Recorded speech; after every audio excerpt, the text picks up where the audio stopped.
appreciate that. And so sustainable landscaping, it's not easy being green. Thank you. My background, I taught for 10 years with the University of Florida. I started teaching the Florida Yards and Neighborhoods program in Orange Lake and Seminole counties. And I've worked for Home Depot, I've worked for private nurseries.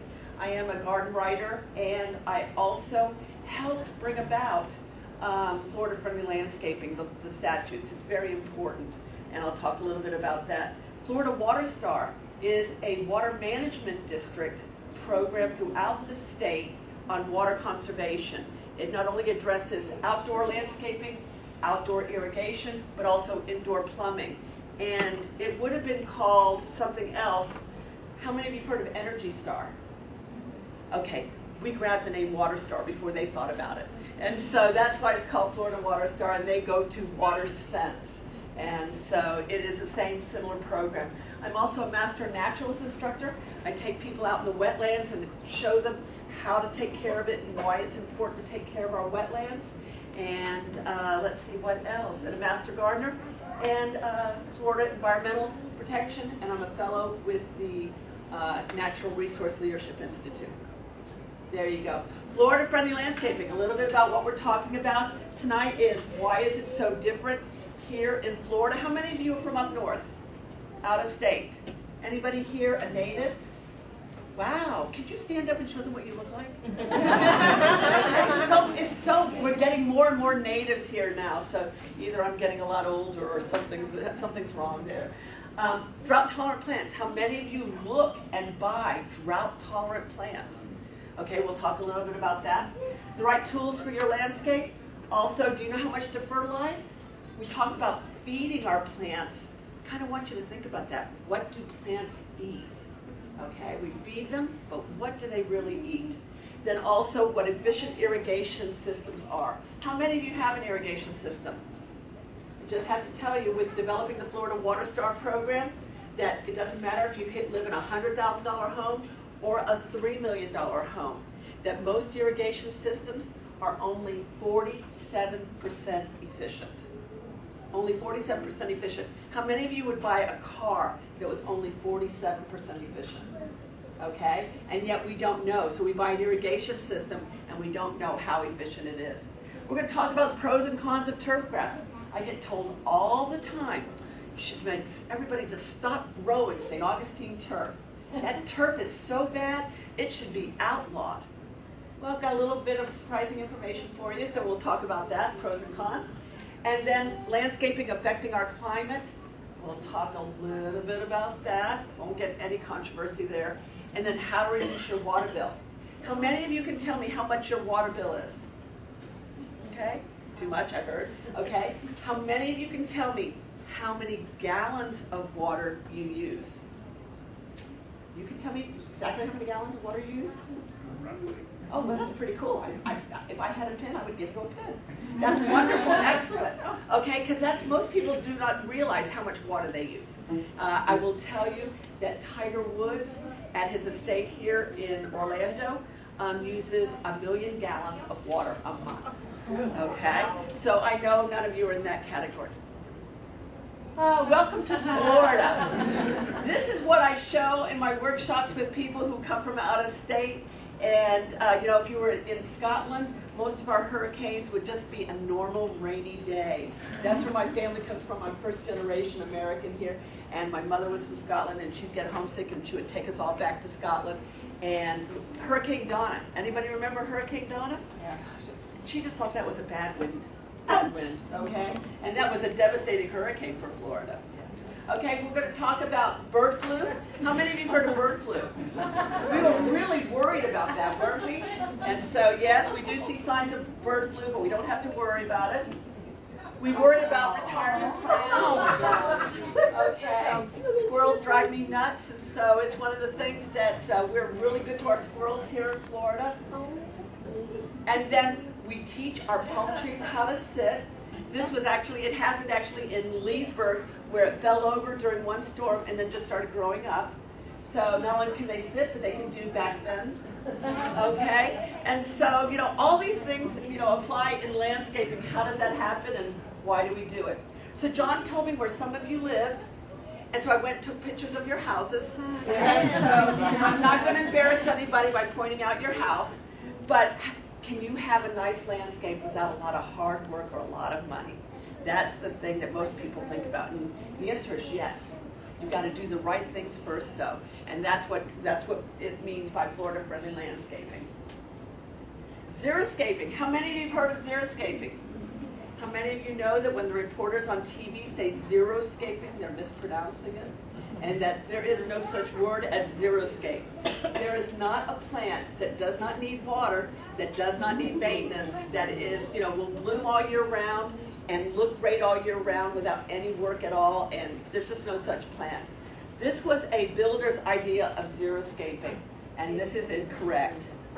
Xeriscaping is not, it's not no grass, excuse my bad grammar, it's not no grass, okay? There's nothing wrong with grass. Grass is a perfectly good plant in the landscape.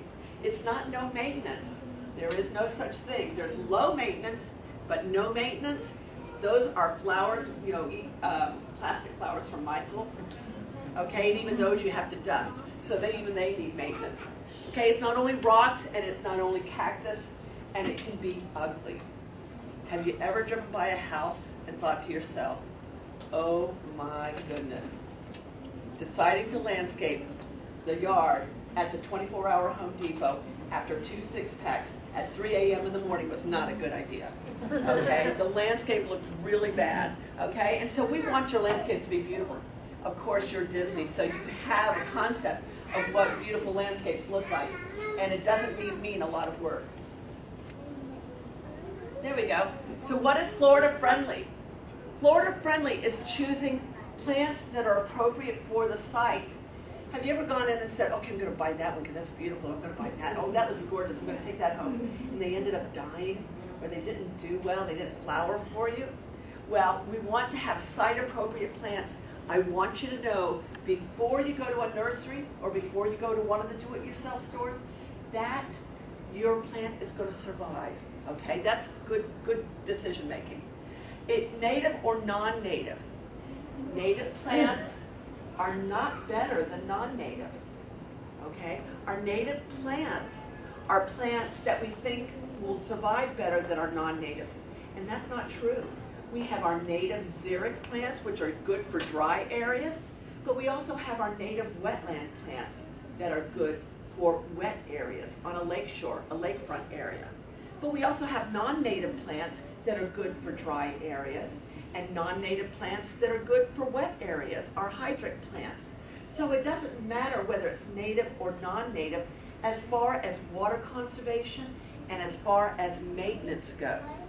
Now, our native plants are better for attracting wildlife and butterflies, for reestablishing an ecosystem. Our native plants are better. We're losing a lot of our native areas, and so that's where they're better. But as far as water conservation or the environment is concerned overall, native versus non-native doesn't matter. Okay, they're both good choices. And turf. Turf is your highest user of water and maintenance. You're going to work more on your turf than any other plant. So when we're talking about Florida-friendly landscaping, we're talking about reducing the amount of turf we have that we're going to irrigate. If you want 5 acres of bahia grass and it is not irrigated, go for it. No big whoop, okay? That's fine. You put in 5 acres of St. Augustine that needs irrigation, that's where you're going to have an issue because that's going to be a lot of maintenance. That's going to be a high water bill. Or if you have a well, you're lucky enough to have a well, then it's going to be using a lot of water from that well. And you could probably see sinkholes or other issues happening in the area from using a lot of water from your well. An efficient irrigation system. I'm going to give you the tools tonight to kind of think about if you have an irrigation system, if it's efficient, and what to do to change it if not. BMP's, best management practices. This is science-based information on how to take care of your landscape that's going to give you the best results without creating more issues in your landscape. You know, when we over-fertilize and we over-water, we're more susceptible to insects and diseases. When we prune an awful lot, we're more susceptible to insects and diseases. So we don't want to do that. Teresa's philosophy is we shouldn't put plants in to prune them unless it's a topiary or bonsai. Okay, then those have specific reasons for pruning, and you do it in a certain way that's correct and healthy for the plant. But if you put an 18-foot ligustrum hedge underneath your 3-foot window, that's a part-time job. And you're going to start to see dieback. And have you ever noticed that when you put plants in, it starts to lose all the leaves on the bottom? I'm going to show you why too. Okay, so we shouldn't put plants in to prune them. Okay, that's going to take a lot of time, and it puts more stress on plants. We put in appropriate sized plants that only get to be 3 feet tall in front of the window, and then you never have to prune them, and they always look good. And if they flower, then you'll always see them flower. Loropetalums, how many of you have loropetalums? Okay, loropetalums are the burgundy plant that has the pink frizzle top flowers that kind of looks like witch hazel. Okay, those are gorgeous. But so many people have them in their yards and they prune them straight that they never see them bloom. So that's the wrong plant in the wrong place. How many of you have seen the crepe myrtles that they put in and they commit crepe murder? Okay, we'll talk a little bit about that. Okay, and they say my crepe myrtle never blooms. Well, they cut it off, before it blooms. It has a chance to bloom, or it's too late. Low maintenance, little to no pruning. We just talked about that. I even ask people with the workshops, I'll say, how many of you moved to Florida to mow your lawn? You would not believe how many hands I've raised at that. There are some people who never had a lawn up north and they love mowing their lawn. They can go for it, that's fine. I just want that to be their choice. So many people buy a house and they're not given a choice as to what plants are there. They didn't realize how much maintenance it would take. When I was working at the do-it-yourself store, then I had a woman bring back this circular juniper torullosa. Okay, it grows up in a curl, but she didn't realize that it needed pruning to keep that shape. So she brought it when it was fully grown out, and she said it didn't keep its shape. And we had to explain to her that she had to do that. She didn't want it after that. Okay, protecting and creating wildlife habitat. We are growing so much here in the state of Florida that we're losing our wildlife habitat, our ecosystems. Having gated communities puts more stress on our wildlife, especially those that migrate. Okay, there's no way to get across the state. And so we want to make people more aware of how protecting wildlife means giving them ways to travel through. My daughter lives in Seminole County in Lake Forest, and there's bears that walk through that community all the time. She has pictures of the mama bear and the baby bear going by the pool looking for garbage cans that they can knock over. So they live and walk among us, and we need to be respectful of that. You can have an attractive landscape saving money and protecting our resources. I just have to tell you, you live in the best place in the world for water. Nowhere else in the world do they have water like we have here in Florida, and I'll go through that in just a second. But we need to be good stewards of it. Look at the 3 areas that are going to be growing the best: North Carolina, Texas, and Florida.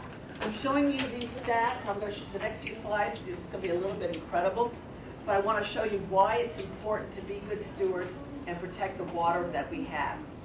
And so that's Texas, Florida, and North Carolina.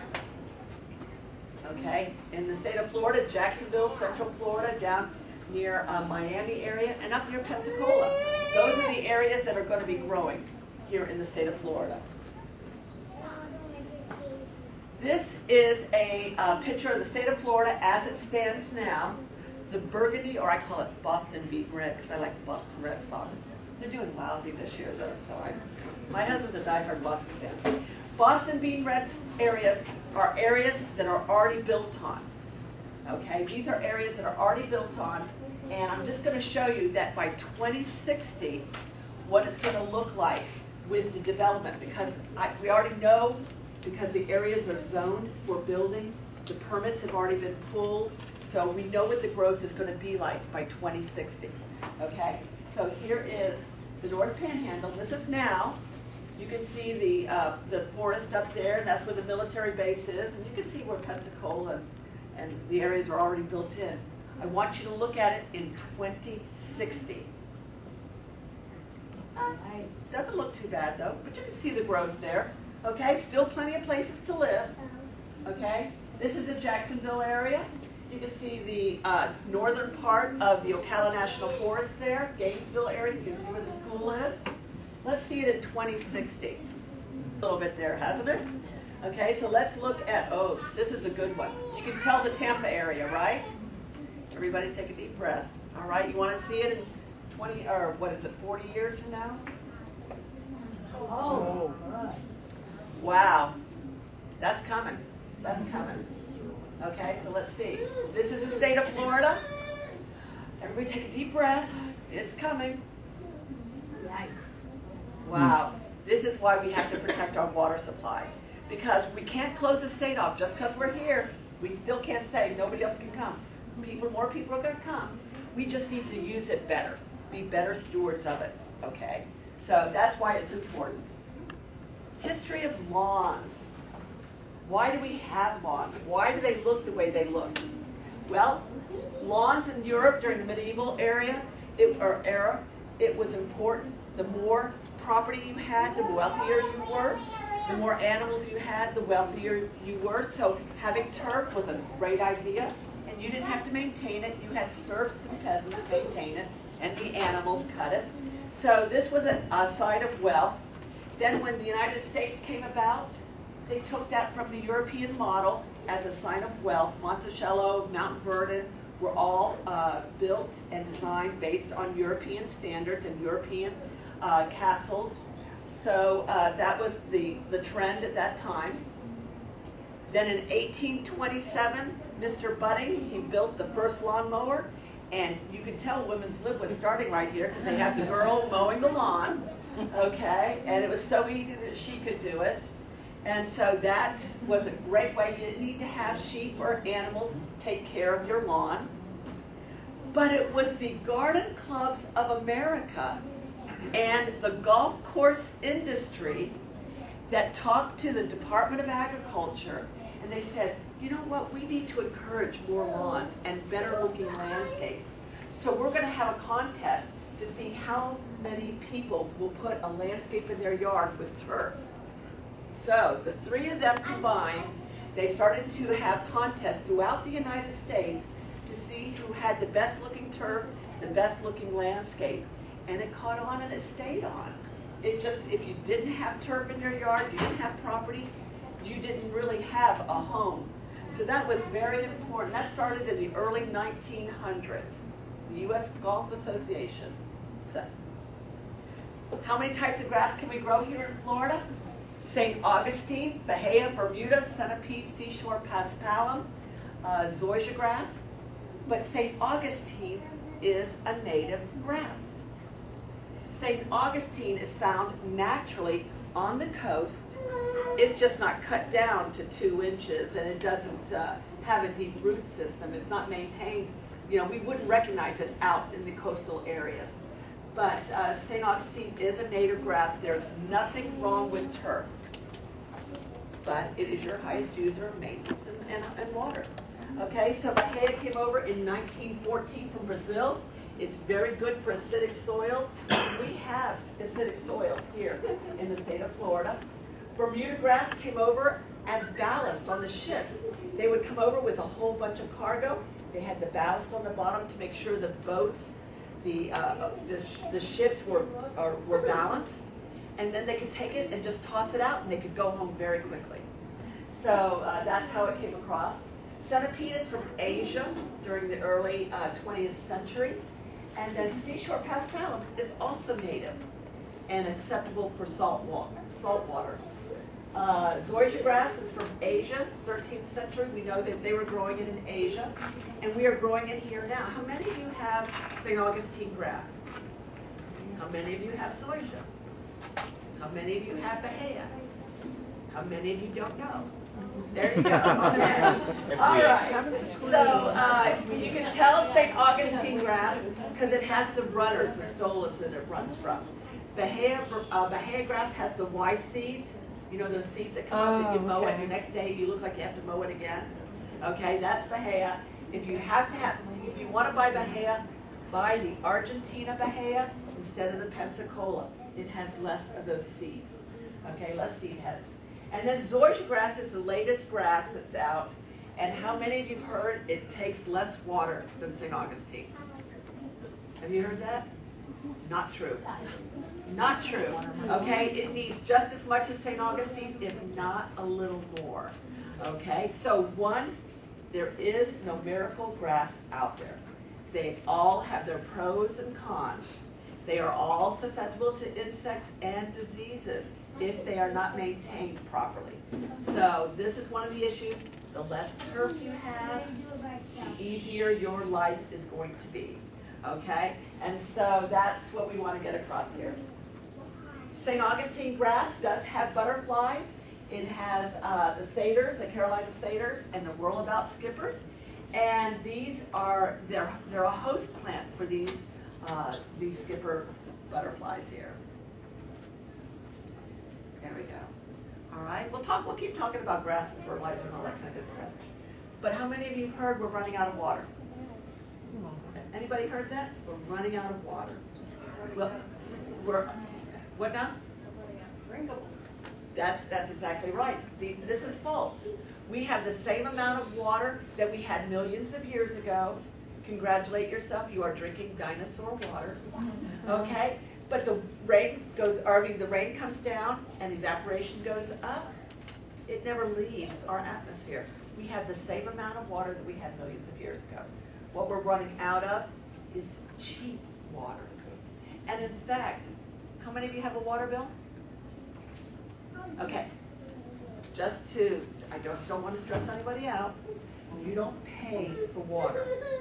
Water is free. You don't pay for water. It's everybody's right. Everybody has it. You can have it. You're paying for the services to clean it and transport it to your home. And as we run out of the cheap potable water, you're going to see your water bills go up. I'm working with one community that some of the residents have $700 a month water bills. Okay. And we put a stop to that real quick. Okay, so we had to change it around. He's getting a new irrigation system and it wasn't put in correctly and it was going off too much. And so the average of that community is between $70 and $150 a month. Okay, so that's not good. So cheap water is a thing of the past. All right? But when I told you that you live in the best place, what I meant was that in the United States, there are 44 first magnitude springs. Now, a first magnitude spring is a spring that releases 100 cubic feet of water a second. So clean, you can drink it right out of the ground. The United States has 44 first magnitude springs. The state of Florida has 33 of those 44 first magnitude springs. We produce more fresh water here than anywhere else in the world. Now, out of those 33 first magnitude springs, so clean you can drink it right out of the ground, we produce 8 billion gallons of water a day.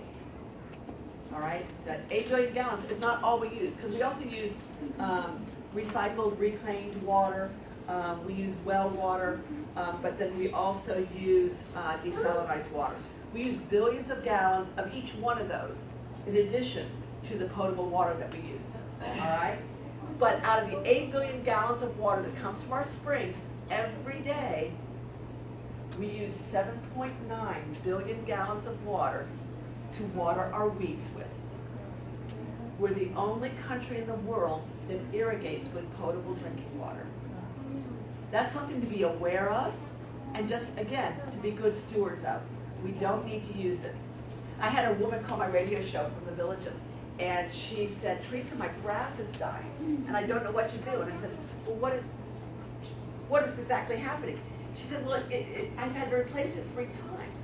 And I said, how often are you watering? She said, only twice a week. I said, okay, that's not the issue, okay. So I asked her a couple more questions, and I just couldn't get why her grass was dying. So I went back to the water issue, and I said, now, you water only twice a week? And she goes, yeah. And I go, well, is it turning crackly brown, or is it turning green and slimy and dark? She goes, oh, it's turning dark and slimy. And I go, how often are you watering? Twice a week. how long are you watering? She said 3 hours in the morning and 3 hours at night. So she was watering 12 hours a week and putting so much water on it that she was literally rotting it out because she could only water twice a week. I had another woman call and she said, Teresa, my grass is dying. I said, how often do you water it? And she said, I water it once in the morning and once at night. And I said, well, why do you do that? She says, because it looks hot. What did it do before we got here? Okay? And so we put our emotions into our landscape and we're just hurting it, you know, so that's one of the major issues. So in the state of Florida, we have 7,700 lakes. Okay, we have 1,700 streams, 300 springs, 33 first magnitude springs, 20 major rivers, and 22 bays. Looks like a lot of water. We're not running out of it anytime soon. Okay? We get approximately 53 inches of rain a year, and I will tell you that the years that we have droughts is because we have no hurricanes. We haven't had a good hurricane in about 8 years. And I just ask my groups when I'm speaking to you, those of you who are praying that we don't have hurricanes, we need to stop praying, okay? Because that's what we use to get the majority of our water from. That's what replenishes our aquifer. And by the time it gets to Central Florida, it's a lot of hot air and cold air together and just drops a lot of rain. So we do need some rain. But now our winter times and our springs are our driest time of the year. They're not droughts. We just don't get a lot of rain there. It's the exact opposite up north. Up north, April showers brings May flowers. Down here, we get the majority of our rain during the summer and fall. Okay, and that's just the way it's meant to be. 38 inches is lost generations. 8 inches goes back out into the lakes, streams, and the rivers. Only 7 inches of the rainfall every year goes back into our aquifer. Now, I didn't think that was a lot of rain until I realized New Mexico, Arizona, they only get about 1.5 inches every year to go back into their aquifer. So we really do get a lot of rain. Can anybody tell me who gets the most rain in the United States, continental United States? Seattle. Seattle? Okay, you're close. Florida. Florida's number 2. Seattle, they only get about 15 inches of rain a year. That's not a lot, and it usually comes down in sprinkles. That's why they have beautiful skin. It's like Scotland. They just have beautiful skin on them. Hawaii, well, that's not continental United States, but Louisiana is the first state with the highest amount of rainfall. Again, think of those hurricanes, the tropical storms. Okay, so Louisiana is the first. All right.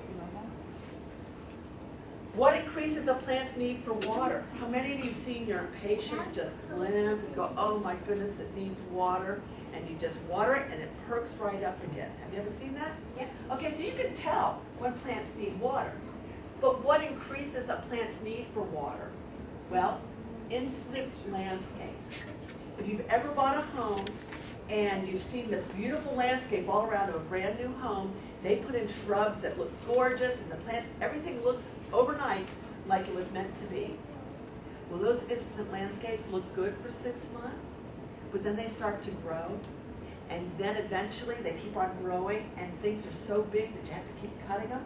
You can literally tell a community, a neighborhood, how old it is by how when you drive through the neighborhood, they don't have any grass growing because so many trees they planted. Okay, that was because there was no trees on the property to begin with.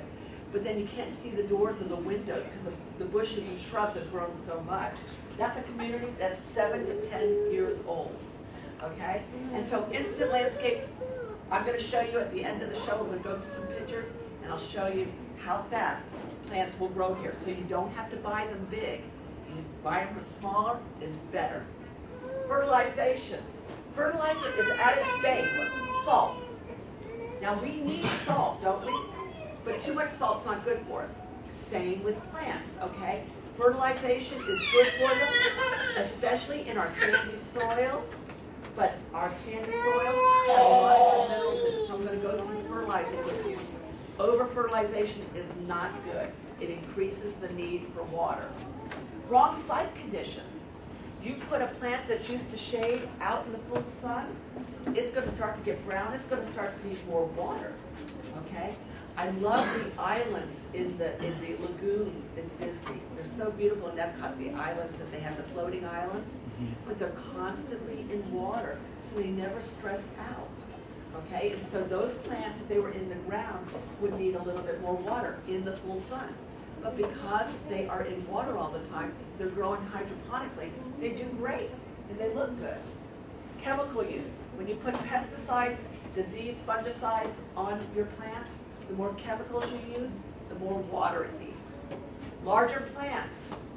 If you put in a landscape, a 5-inch caliper tree, it's going to need consistent watering for 5 to 7 years before it becomes established. If you would put in a 2-inch caliper tree, those of you who've ever bought plants, that's a huge savings. You don't have to spend a lot of money, but that 2-inch caliper tree will be established within 2 years and be the same size as a 5-inch caliper tree within 5 years. You've saved money, and it's going to grow nicer, it's going to be healthier than the 5-inch caliper tree. So the smaller the plant you can put in, the better it is. And then stress. It's stressful living here in Florida. During the summertime, they have 95, 100-degree temperatures 24 hours a day, depending on where you are in the state. Okay? That's stressful. Plants are growing all the time. During the wintertime, one of the reasons why we live here, it's 80 degrees one day, 30 degrees the next day. All right? Plants don't know if they're coming or going. That's stressful. So, you know, stress has a lot to do with how much water a plant needs. So we'll talk a little bit about that. All plants are drought tolerant. Have you ever heard, buy this plant, it's drought tolerant? Okay? All plants are drought tolerant. The term drought tolerant is a marketing term. They're saying that to get you to buy it. It may not be right for your yard, and so therefore it won't be drought tolerant. During a drought, plants around a lake, they don't die, do they? You know, they may not look so good, they may drop their leaves, but they still survive. And it's because they're in the right conditions, the right soil. So plants that are drought tolerant, don't buy a plant for that reason, okay? Buy a plant because it's right for your condition. And I've got materials back there that will help you do that. Irrigation. I would rather you have the wrong landscape and the correct irrigation, the efficient irrigation, than to have a correct landscape and a very cheap, inefficient irrigation system. Because no matter what, you're going to need to water it at some time, and you have to do it efficiently, all right? So it's more important to have an efficient irrigation system than it is to have the correct landscaping. I know that sounds wrong, but it's better for our water supply. It'll be better for your yard, okay? The average irrigation system is between 15 and 47% efficient. Now when you buy a home, how many of you have ever bought a new home? Okay? By the time you got to the closing, or by the time you got to the final stages, there's no money left for landscaping and irrigation. Okay? That's really the toughest part. But if we could decide that at the beginning, we'd be better off. Okay? Because irrigation can be more expensive right now if you put it in efficiently. But if you had a choice of saying, okay, we're going to give you an irrigation system that's going to be $1,000 more, but you're only going to have water bills of $30 to $50 for the rest of your life, which one would you rather do? Would you rather have a $1,000 irrigation system where you have $300 a month water bills, or a $2,000 irrigation system where you have $30 to $50 a month water bills? They just don't give people that choice, though. People don't know they need to look at that when they're buying a house. Okay, so that's important. On the Energy Star, have you seen the little tags where it says, if you buy this dryer, you'll save $12 a year in electricity bills? Have you seen that? They don't say that about the irrigation systems. If you put in this irrigation incorrectly, you're going to save thousands of dollars. Or if you put it in efficiently, you're going to save thousands of dollars. Then we don't get told that. So that's one of the things we're trying to change. the Florida Water Star program, is to educate consumers to be more aware of what it means to put in an efficient irrigation system. Oops, go back. There we go. So this is what you're looking for at your house. Have you ever had blue spots in your yard if you've had St. Augustine? Have you ever had your St. Augustine turn blue, grayish blue? You have? That's because your irrigation system does not have complete coverage, and that area is not getting irrigated at all. Okay? So what it means is when people look at that, they go, oh, that's not getting enough water. They turn their system on longer, and that area is still not getting enough water. Okay? They're just overwatering in other areas. Okay? So you want head-to-head coverage. You want one emitter to hit the other emitter so that they cross over and you have good uniformity. Okay? It's not going to be perfect, but it's going to be better than having it sparse in certain areas. Now, a good way to do this, now, let me just tell you how to calibrate your system real quick. Take a tuna fish can, cat food, or dog food can. Everybody eats one of those three things. Okay, you take a can and you mark in it 1 inch. Okay, let's say you're going to water once a week. We're going into our once a week season with wintertime. Once a week, 1 inch. You put cans out in your yard and you turn your system on. You time how long it takes that system to fill that can up to 1 inch. And that's how long you run your sprinkler for. Okay. Some people just turn their irrigation on for an hour, 2 hours, 3 hours. They could be putting 5 to 10 times the amount of water that they really need on their lawn. And so you have to understand, the less you water the lawn, the healthier it's going to be. You water less often, you're going to push the roots down of your turf. These roots are going to go down deeper. See how low these ones are right here? This is poor uniformity. The root system is going to be deeper in areas that you water less often because Mother Nature is going to survive. She's going to try and push those roots down deeper. Now, this is a couple of slides next here from the University of Florida. This looks like a great lawn, doesn't it? Very easy. It looks clean, healthy, green everywhere. And we think we need to water more often because we see this, and our lawn doesn't look like that, so we're not watering enough. Okay? Not necessarily true. Okay? This shows you how much they're watering. 33,000 gallons a month, 20,000 gallons a month, 72,000 gallons a month. That's a high water bill right there. Now this is the one at that house. They had an inefficient irrigation system. You can see that with the yellow right there. They had 2 months where the irrigation was very high, but then they fixed their irrigation system and the amount of water they used was less and their lawn still looked good. Okay? So you don't need a lot of water to make it green. Okay? That's very important. The next few slides are a little fuzzy. Excuse that. I didn't want to show actually whose house it was. So this house needs 1 inch to 1.5 inches of either rain or irrigation a week. And this house itself only got watered 4 times the year this was taken, during the summertime. Look at how green it is. It needs that 1 to 2 inches every 10 to 14 days in the wintertime. As the temperatures get cooler, we don't need to water as much. Some people, though, still have their irrigation going twice a week, every week of the year. And that's wrong. We should take advantage of the cooler temperatures and wean our lawns off of irrigation. Okay? If your lawn shows signs of stress, I've had some people say, Teresa, if I don't water on Thursday, I'm not going to be able to water again until next Tuesday.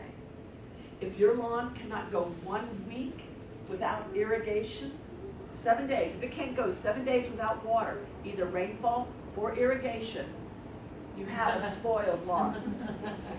That's your fault. Okay? The more you water, the more dependent you're making on it. How many of you have ever heard we put a new lawn in, you got to water it every day for 30 days?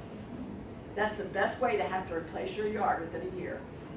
Okay? You water every day for 30 days. Those roots don't go anywhere.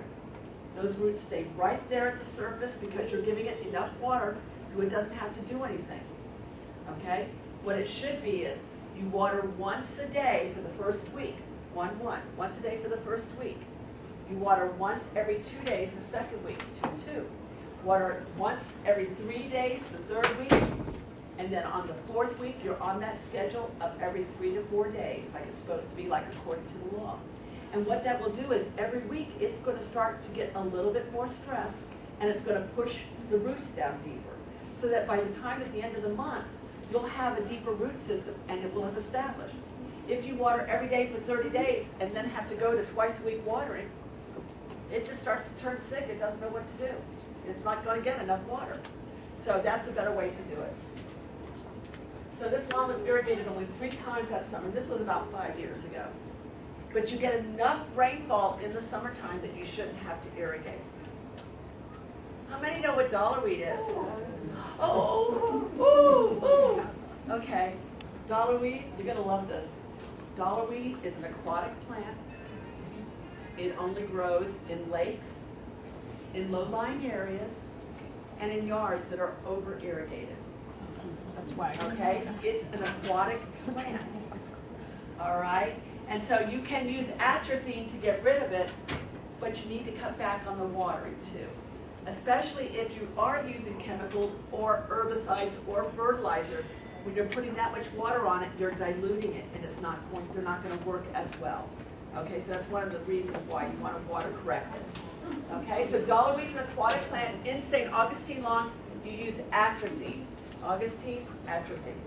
If you have a Bahia lawn, I doubt that you're going to have dollarweed in it because Bahia grass doesn't need to be watered that much.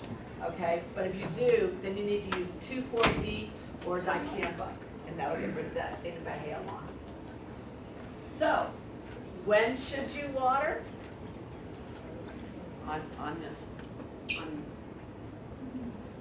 Not on your day of watering, but only when you need to. And then if you need to, then you go ahead and water on your day, your turn to water. Okay? So it's important to understand that. If you don't know you need to water or not, here's what you do. Walk across your yard. How many have ever walked across a yard that was bouncy? You could bounce in the lawn. Okay, those are really high moisture turfs. Okay, the area is really soft and wet. Okay, walk across your lawn, wait 2 minutes, and turn around and look. If you can see your footsteps still in the lawn, then you need to irrigate because your lawn does not have enough hydration to bounce back up again. But if you cannot see your footprints after 2 to 3 minutes, then you have enough irrigation in it and you don't need to turn your sprinkler system on. Okay, so that's a really easy way to know. We were talking about the water bill and I asked you if you could tell me how many gallons you use. This is important. Now, for a person with just 2 people in the house, no children, because children really run up your water bill. Teenagers really run up your water bill. They take like 3 showers a day. You know, they want to be really clean. All right, so if you have 2 persons in the household and you have an average size lawn, 5,000 gallons of water a month, 5 to 10,000. I'll give you 10,000 gallons. If you'll only use 10,000 gallons, I'll give that to you. That's really good, okay? But again, I had a meeting, I do workshops in other communities, and I do them on a consistent basis for this one community. He came home and he said, or he came back and he said, Teresa, I used 33 gallons of water last month. He said, I didn't even realize that. So go back and read your bill, find out exactly how many gallons of water you use.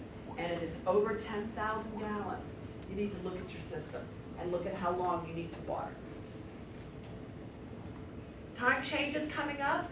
We fall back in the fall, and we spring ahead in the spring, right? Okay. So we're going to fall back to once a week watering. When we change the batteries in our smoke alarms, we'll change back our irrigation timers to once a week watering. And then in the spring, as the temperatures start going up, we spring ahead with the smoke alarms. We check our batteries again too, change our clocks ahead. Then go ahead and move your timers on your irrigation clocks up to twice a week watering. And that'll be really easy.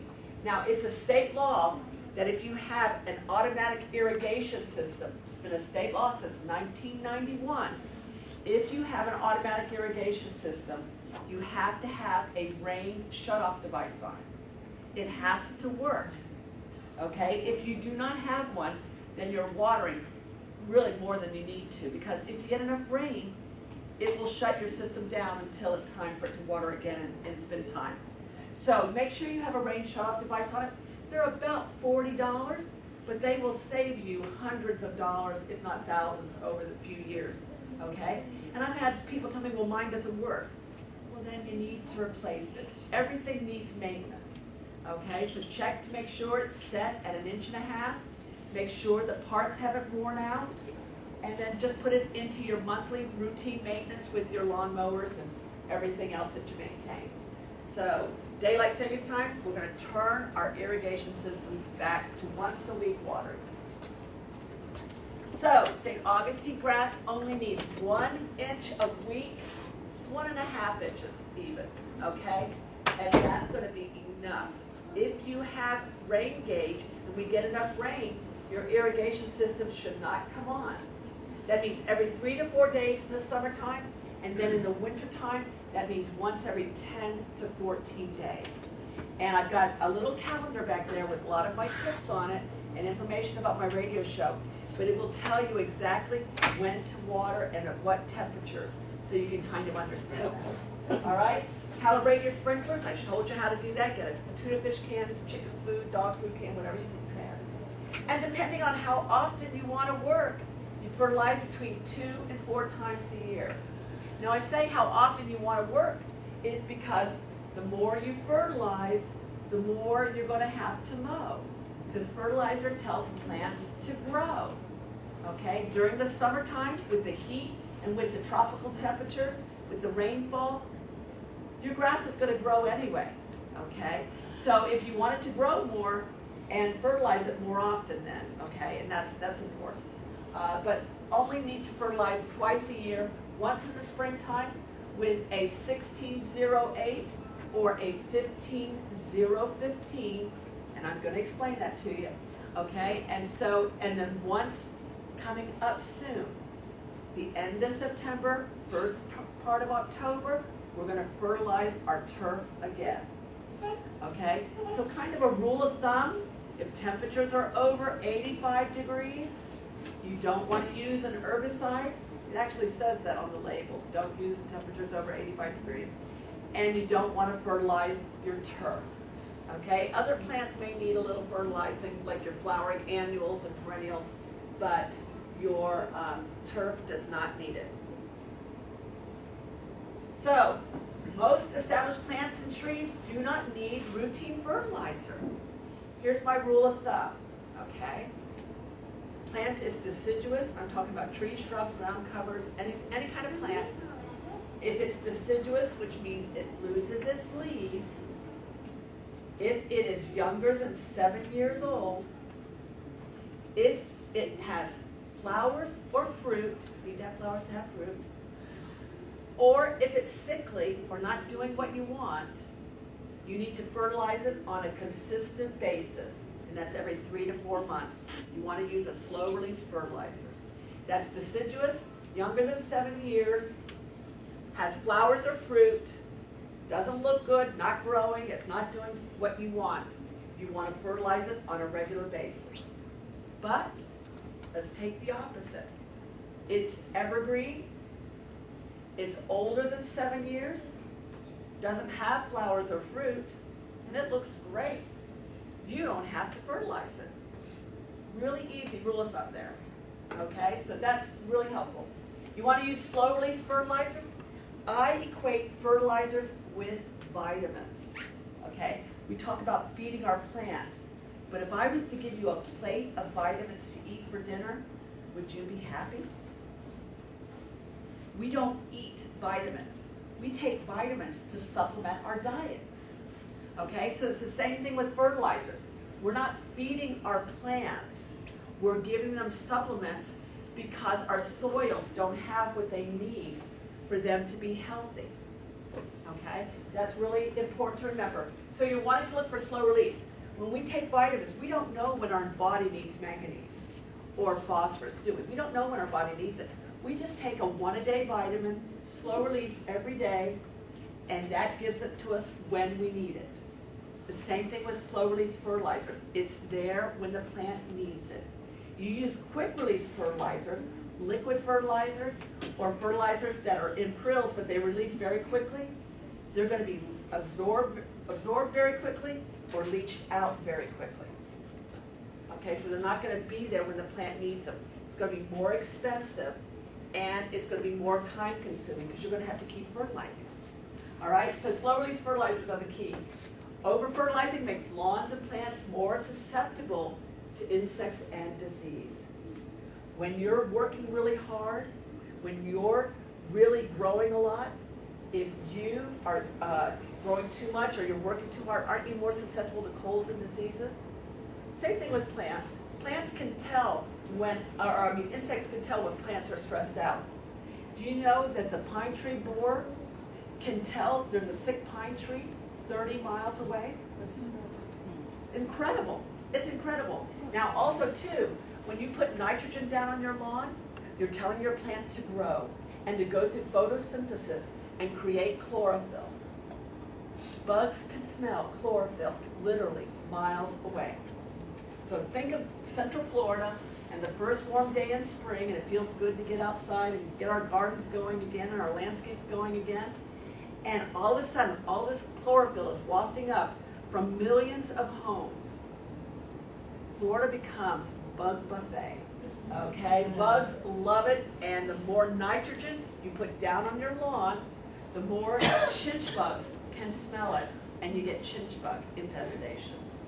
So if you have chinch bugs, find out how often you're fertilizing. That may be a reason why you're getting them. Excess fertilizers are major contaminants. I know we're going to save some water. Here comes the rain this afternoon. We're going to put fertilizer down so we don't have to water it in. The rain will water it in for us. How many of you fertilize? Don't raise your hands. How many of you fertilize right before a rainstorm? That's a really prominent trend in the United States. But in the first 15 minutes of a rainstorm, you lose 75% of your fertilizer runs right off your lawn into the stormwater drains and out into our water supply. Okay, have you ever flown in on the airport and looked at homes as you're and the lakes and the little retention ponds as you're going over Orlando? They're all green. And that becomes from the phosphorus fertilizers. That's why we ban phosphorus into our fertilizers. Okay? And so we're trying to get that phosphorus down and try and keep our water supply from being contaminated. Okay, so you're going to go out and buy fertilizer. And how many of you said, oh, that says azalea fertilizer. I'm going to buy it because I have azaleas. I got palm trees. That says palm tree fertilizer, so I'm going to buy it. Well, you never should buy a fertilizer by the label. Do you know why? Plants can't read. Okay? Never buy it. You have to look at the label to understand what's in the fertilizer, because what's in that fertilizer is going to tell the plants what to do. So I'm going to give you a little instructions on how to read a fertilizer label. Okay, now we're just going to use a bag of 666. I did this workshop at a church one time, and I said, I'm going to use a bag of 666, and everybody got glossy eyed. I said, would you like me to use a bag of 10, 10, 10? They said yes. Okay, but I'm just going to use a bag of 666 here. Okay, the very first number on that bag is 6. That means 6% of that bag is nitrogen. Nitrogen is the most important element, mineral, nutrient that a plant can have. That's all plants need nitrogen. Okay, that's why it's the number 1 on the bag. That nitrogen is going to tell the plant to grow leaves and go through photosynthesis. It's going to help it create chlorophyll. 6% of that bag, doesn't matter what size it is. It could be a 25-pound bag or a 5-pound bag. When it has that 6 on the very first number, 6% of that bag is nitrogen. The middle number is phosphorus. 6% of the bag is phosphorus. Phosphorus is important for flower and fruit production, and it helps stimulate roots. 6% of that bag is phosphorus. Okay? Now, 6% of the bag is potassium. How many prefer to put potassium or potash down on your lawns in the fall, in the wintertime? You put down potash, right? Potash is very important. Potassium, look at your vitamin labels. It's on your vitamins. It's in your vitamins, I mean. Okay, potassium creates thicker cell walls. Thicker cell walls can handle stress, okay? It also helps in the photosynthesis process, but it helps handle stress. And it's stressful living here in Florida for plants, okay? So 6% of the bag is nitrogen, 6% of the bag is phosphorus, 6% of the bag is potassium. I went to college, that's 18%. What is the other 82% of the bag? What? Filler, sand, whatever they use to attach to the minerals to, the nutrients to, it's 82% of nothing. Now, why do we recommend 666 for a lot of our plants? Because 6% nitrogen is not going to do any damage. Okay? Now think about all the fertilizer labels you see. We have the 15015, the 16448. We have liquid 20-20-20. That's 60% of fertilizer. You're going to do some damage with it. You're going to kill something with it if you put too much down. Okay, 6% nitrogen is not going to hurt anything.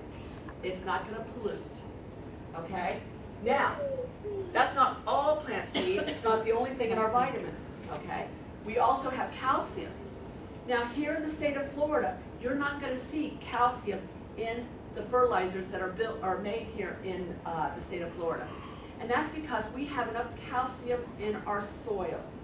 Okay, calcium comes from the seashells, okay? And this is what's really fascinating about calcium, all right, is that the seashells that we have in our soils come from the little seashells when Florida used to be underwater, and this used to be, oceanfront property right here in Central Florida, okay? And if it's going any way downhill, it might be oceanfront property again, all right? But calcium, those seashells, also counteract alkali salts.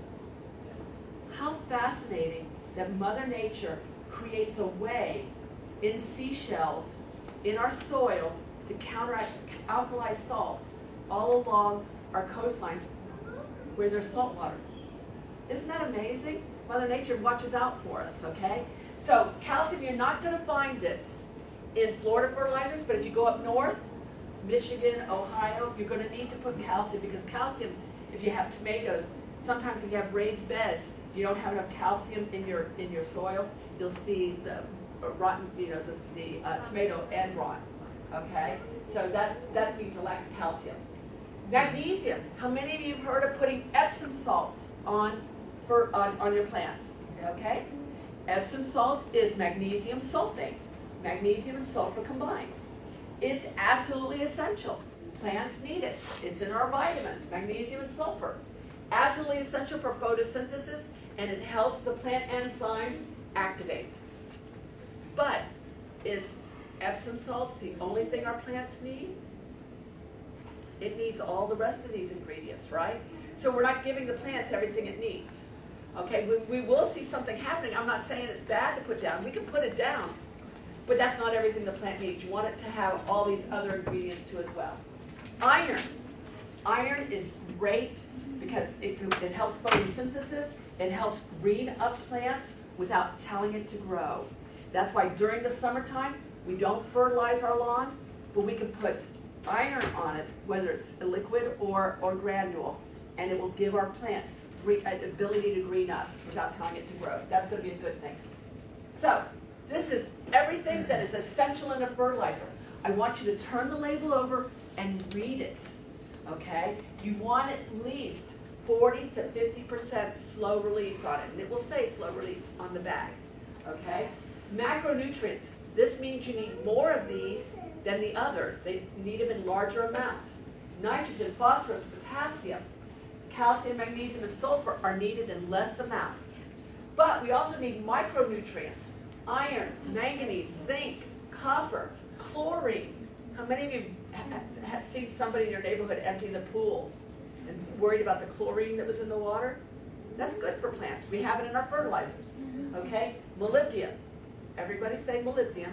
Molybdenum. Okay, it's just fun to say. All right, and boron. Do you need to know what it does? No. You just want to turn the label over and make sure it's in there. All right, that's very important. We need all of these. All our plants need this. It makes them healthier. Okay? So oh, there we go. All right, so the University of Florida and all the universities that do research have come up with these ratio analysis for fertilizers that's healthiest. Okay, 3-1-2, 3-1-3, and 4-1-2. Okay, so that would be 15-5-10. Okay, 15-5-10 would be 30% fertilizer. Do you see where we're getting the ratios from? The 3-1-3 would be a 15-5-15. The 4-1-2 would be a 16-4-8. A 16-4-8 would be 28% fertilizer. Okay, if it was a turf fertilizer though, does turf have flowers or fruit?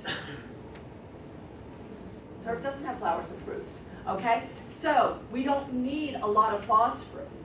Here in the state of Florida though, Florida is the 4th largest producer of phosphorus in the world.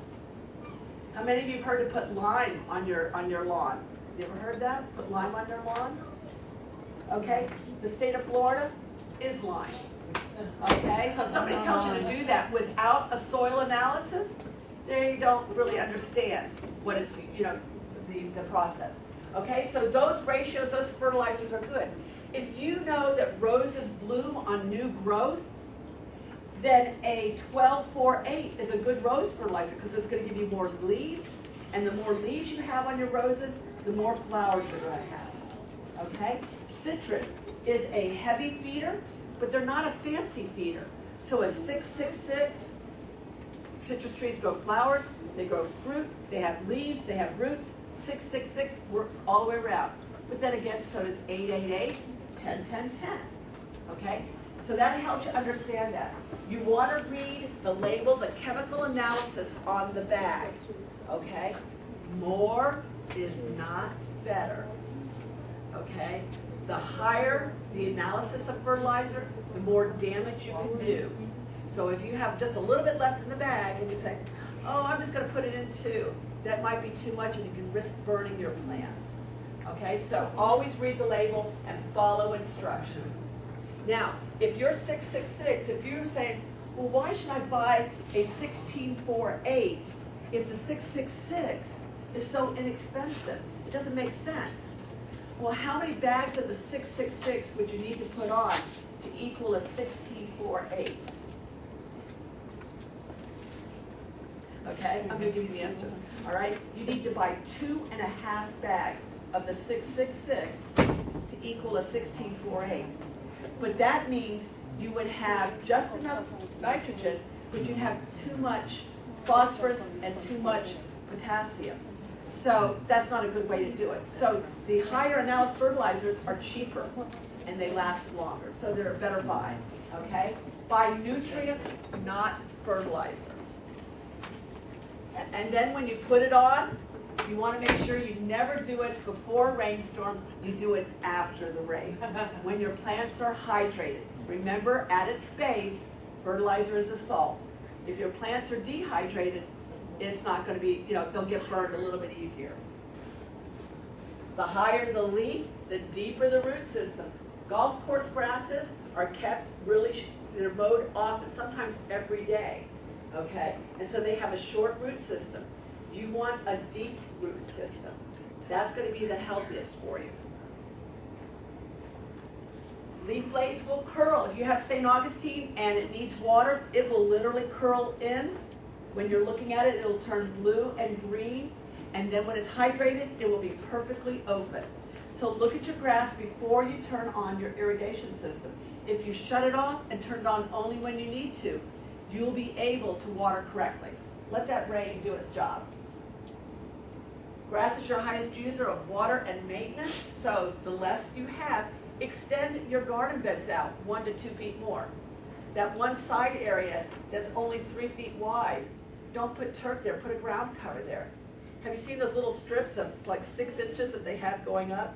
Go ahead and just continue the garden bed area. You want at least 4 feet of an area, the width of your lawnmower, for any turf areas you have. all right? And then turf damage by excess traffic. If you have an area that is compacted all the time by foot traffic, it's where the kids walk, run back and forth, where your garbage cans go out to the sidewalk, where you're walking constantly, the turf can't breathe. It's never going to do well there. Put paving stones in there, put a mulch pathway in there, put something else there besides turf, and your yard will be better. You won't have to work as much. Okay, so weeds. You want to use herbicides if you have too much of a problem. You want to have a thicker turf area. You won't get as many weeds. All right, so this is going to give you a couple of clues as to why you have weeds. All right, it's a major issue. If you buy grass seed, read the label.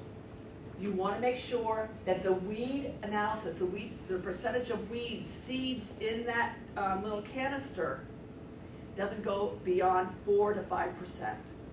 Okay? Because when they cut the wildflowers, they don't pull the weeds out for you before they do that. They cut the weeds too with it as well.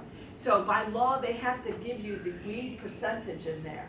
All right? So if it's more than 4% analysis, don't buy it. You'll pay a little bit more, but you want a grass seed that is, or a wildflower seed that has a low percentage of weeds in it. Soil, taking soil from other areas or leaving your soil bare. Aristotle said Mother Nature abhors a vacuum. So she's going to put something there, she's going to plant something if you don't. So any areas that you have of either soil, sandy soils, or bare turf areas, make sure you sod it or put a plant there, because if not, Mother Nature's going to plant. Most people who hire landscape maintenance companies don't have weeds until they hire the landscape maintenance company. And that's because the landscape maintenance companies are going from house to house to house to house. And they don't clean their equipment. They don't blow off the weed seeds. So when you hire someone, say, are you going to blow off your lawnmower before you come to my house? Good luck if they say yes. Okay? You want to make sure that even if you have a weed problem, that you're cleaning your lawnmower off so the next time you mow, you're not putting those weed seeds right back into your lawn. If you have a weed problem, bag your clippings. Don't put it in the compost pile. You want to bag your clippings and throw them away. That's going to be better for your lawn. And when I go to the nurseries and the stores, while I'm standing in line waiting to pay, I pull out all the weeds. I never buy anybody else's weeds. Okay, I never take them home. I put them in the trash can as I'm standing right there. Don't plant weeds. Don't take them in your car without cleaning them out. And I even take like the first inch of soil all the way around, out, and throw it away before I even take them home. That way you're not buying someone else's weeds. Fabric or plastic, we don't recommend putting down, I guess I should say I'm no longer with the University of Florida. I don't recommend putting the plastic down. Weeds grow really well in it. Okay, so there's no need to. You want to use 3 to 4 inches of mulch. That's going to have less sunlight going through. The more sunlight you have, the more weeds you have germinating. But if you have to weed that, it's really, really difficult. So we don't recommend using the fabric mulch. Do you know how to prune correctly? This is one of our biggest issues in maintenance, is how to prune your plants. And I call it my bare bottom syndrome. Have you seen these plants? This is a plant that has no leaves on the bottom. Okay, this is my bare bottom syndrome. All right? And so we usually see this in yards of engineers and scientists and people who like things, accountants, people who like things very straight. Okay? By cutting it very straight, the plants at the bottom, your branches at the bottom, are not going to get enough sunlight, and they're going to drop off. They're not going to grow. So you want to cut it at a slight angle, and that means your branches at the bottom will stay nice and thick. Okay, so you don't want to have bare bottom syndrome. So instead of cutting it straight down, just have your top just a few inches smaller than the bottom, and that's going to mean your branches are going to stay nice and thick. Okay? Now, I brought this brochure. I hope I have enough for everybody. I think I do. all right? But this is a database. I used to work for the St. Johns River Water Management District. I contracted with them. This was a database that we created so that our Florida Water Star certifiers, most of them were plumbers and irrigation contractors. They didn't know anything about plants, and they have to certify the landscape. So we created this database that has over 800 plant shrubs and trees in it with all the criteria on how to put it into a landscape. So it is easy to use. I use it, it's so good. Whenever I design a landscape for it, all you have to do is put in your condition. It tells you all the species information, what kind of host plants, what they attract, the flower color, and if they have a fall color, or how big it grows. They give you all the information on it. This is a website that you go to, and what you will do is put the conditions of your yard into this database. You just put in full sunlight, and then you're in zone 9 or you're in zone 9B, and then what kind of soil you have, whether it's moist. How many of you have earthworms? Oh, I do. Oh, you do? Earthworms are really good. Okay, if you have earthworms, you know you have moist soils.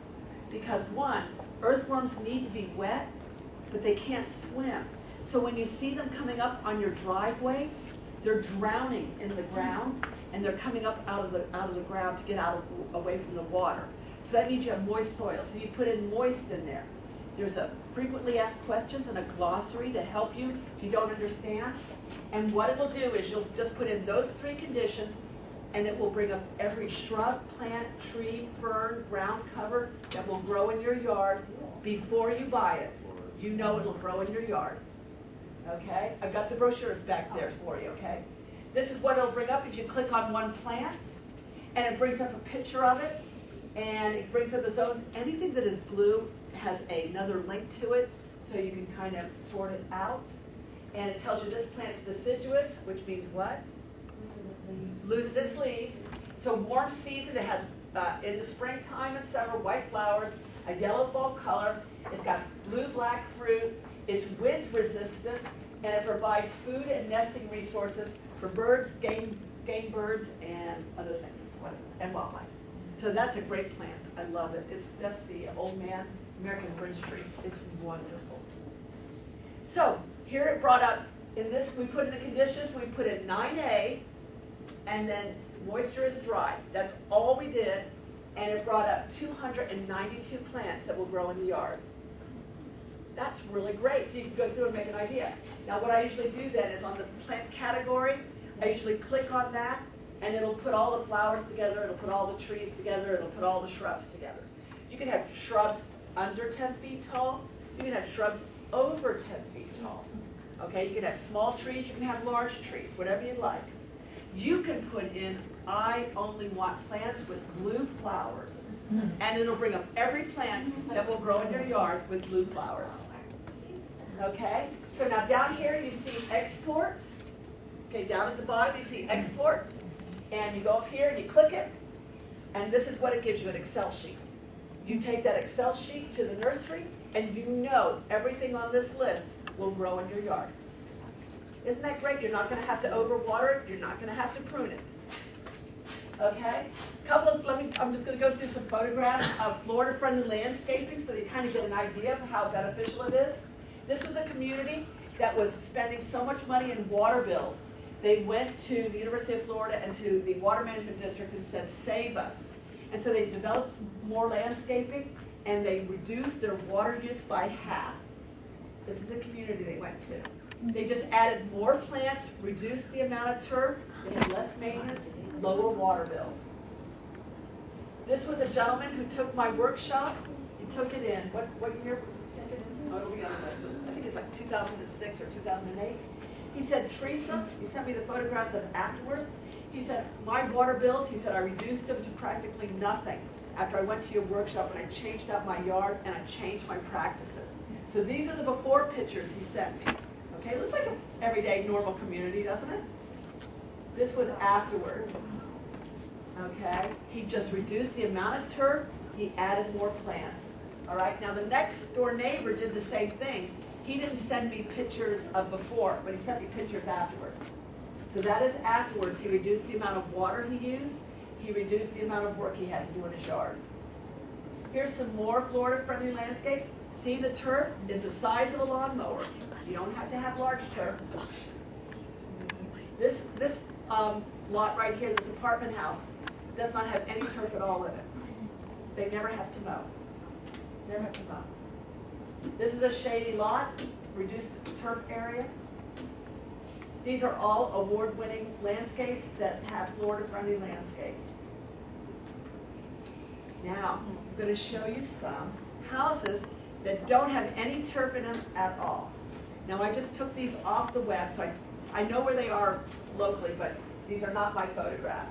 All my photographs have my name on them, okay? But I just want to show you how pretty it can be. You don't even miss the turf. My husband is so happy he married me. On Saturday mornings, we live in College Park, on Saturday mornings, he rides his bicycle all over Winter Park watching everybody mow his lawn because we put in a cottage garden in the front yard and a North Carolina woodland in the backyard. We live right downtown Orlando, and he does not have, we don't have a lawnmower, so he's happy. All right, so this is mimosa. This is a Florida native. Looks very pretty. This is in Winter Park. This is mondo grass, total mondo grass. It never grows higher. They never have to mow it. This is the side yard of the same house. That's totally mondo grass. Now let me just say, it's in Winter Park. You have to be a little wealthy to buy all that mondo grass to put in because it grows very slowly, but it can be done. This is perennial peanut. Yeah. This is perennial peanut. This is perennial peanut in the front yard. This is the same house. They have no turf at all in the yard. There you go. This has grasses in it, no turf. These are garden beds, no turf. No turf at all in these houses. This is in Florida, no turf. A little bit of work though when you want to keep it that straight. Turf, no turf. No turf. This is kind of like Sleeping Beauty. Kind of looks like we need to shape some of those plants. You know, needs a little maintenance, but no turf. And this one has a patio area. No turf. So not in that area, but right against the house, no turf. We're just talking about reducing the amount of turf. If you've got children or pets or dogs, you can let them have turf. We're not saying that's bad. It's all your choice. You know, as long as you know and you're willing to deal with it. You know, my dad asked me, he goes, Teresa, where will the dog go? I said, she'll find a place, don't worry. You know? She doesn't need turf to do that. There you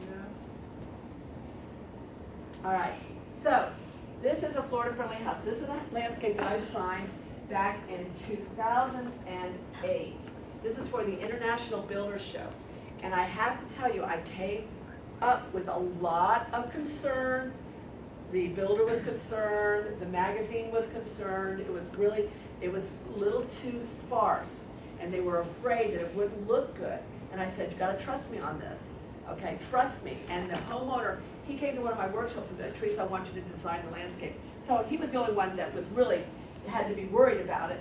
But he was really pleased with it. So I want to show you what it looks like after 3 years. I went last year, 2 years ago, I went and took pictures of it.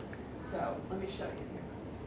Okay, 2008, this is on Lake Apopka, on a spring-fed lake. And that's where it is, right here where you see this tree is exactly where that house is gonna go. Okay? There we go, there was 4 stories in the house, 4 stories. And it was right there on Lake Apopka. Because it was on Lake Apopka, we had to put that large swale in. As you can see, the neighbor's house next door. But I wanted to use the swale to our advantage, you know, instead of running down and running back up again, you know. How are we going to get out to the lake?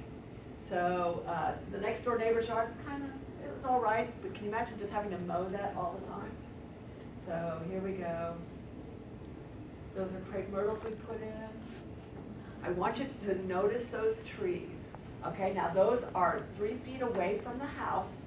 You want all your plant material at least 2 to 3 feet away from your foundation. okay? I want you to show, this is on the second floor, and I want to show you how big they grew in 3 years. Okay, there we go. That's where we put in our swale, and we put a bridge across out to the dock area. This is the front yard. I think that's the same shot. There we go.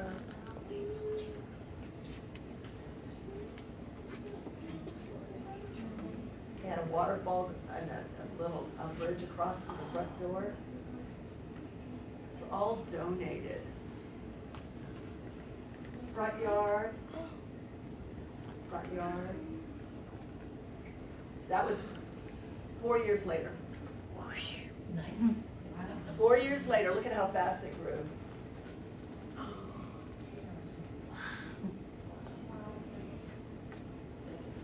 So instead of having an instant landscape, they have a landscape. All he had to do was mow the lawn, okay? And in fact, he called me 6 months later. He said, Teresa, you gotta come see my zoysia grass. And I go, really, Roberto? He goes, yeah, it's turned purple. I said, it turns purple? I've never heard of zoysia grass turning purple before. So I went out there, and the minute I saw it, I knew what was wrong. I said, Roberto, when did you mow your lawn last? He says, I haven't mowed it. 6 months. I go, it's gone to flower. Those purple were the seeds coming out. He had not mowed it in 6 months, and so he had to mow it. I told him that's right. Little to no maintenance. Let's see, I get a better picture.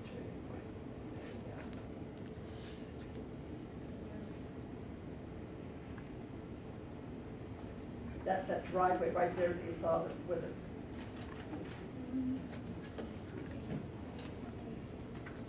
Okay, and we're going to see, there we go, that's out to the lake.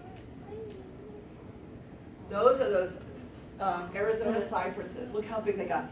They never have to be pruned. They don't touch the ceiling. They came within a few feet of the ceiling. And they will never grow any bigger. They're away from the house so they can paint around it without having to disturb the trees. And so everything's going very nicely.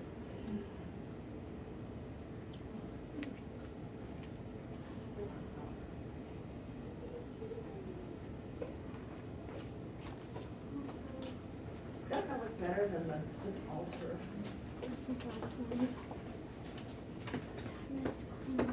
There we go.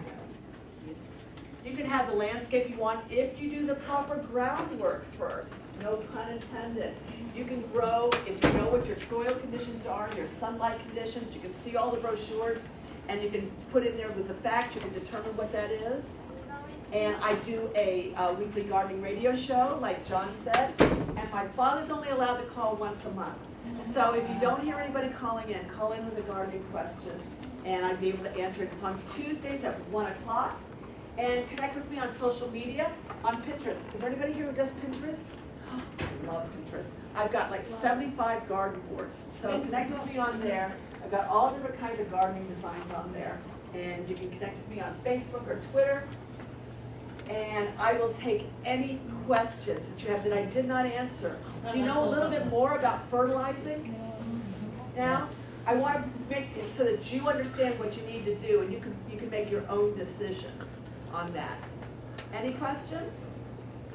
Yes, sir. I got, in my lawn there are patches where it's St. Augustine grass, where it's starting to turn a little brown. Okay.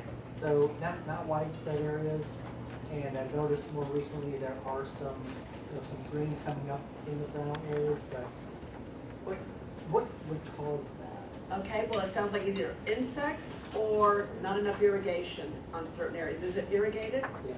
Okay, it is irrigated, so I would check, I would calibrate and see if your areas are all getting the same amounts. Your system, you're gonna find some areas that get 2 to 3 inches and some areas not getting anything at all. Okay, so I would check that first. Okay, if it's insects, check to make sure you have the insects still before you put down a pesticide. Sometimes insects do their damage and then they just go away. Okay, so make sure you have the insects to put down a chemical. But other than that, I would have to see it to kind of know what it is. The brown sounds like not enough irrigation, so it may have turned that bluish green that I was talking about, and you just didn't notice it until it's now turned brown. Yeah, it's like in the middle of the lawn, so. Well, what it is the lawns, you know, your heads go from like this to the middle. So this area over here is getting a lot. The center is not getting anything. Okay, so especially when, what time of the day do you have your irrigation on? Early morning. Early morning's the best time, there's less wind at that time. So I would calibrate your system and see how much water you're getting in that area. Okay, another question? Yes, sir. So after, you know, the fight of trying to grow a good lawn, and the joke at home is always, you know, I can grow vegetables and I can grow flowers, but I can't grow grass, except Okay. for weeds. I've put seed down several times, and the seed will kind of come up, and then the crabgrass will just take over. And I've lost the battle at home, and I was told that I cannot plant grass seed anymore, and that we're going to do sod in the spring. I said, Okay. fine. Given the options, what would you go with for a desirable sod? The options I was told I could have at home were St. Augustine, Bermuda, or zoysia. Zoysia grass. So out of those two choices, I would pick zoysia grass. Only because I like the way it feels better. I don't have to cut it as high, and but it will need as much water as St. Augustine. So I would make sure, one, that you have a good irrigation system in first. Yeah. I would make sure you do that before you put your sod in. Okay, then bring your sod in, and I think you'll have a much better, easier way of handling it. Okay. Okay, but I like zoysia for myself personally. Okay? You're welcome. Any other questions? Well, thank you very much. This is my contact information. Let me do this right here. My contact information. So, again, my gardening with soul. Everything has a soul, but what three creatures? Snails, slugs, and ex-husbands.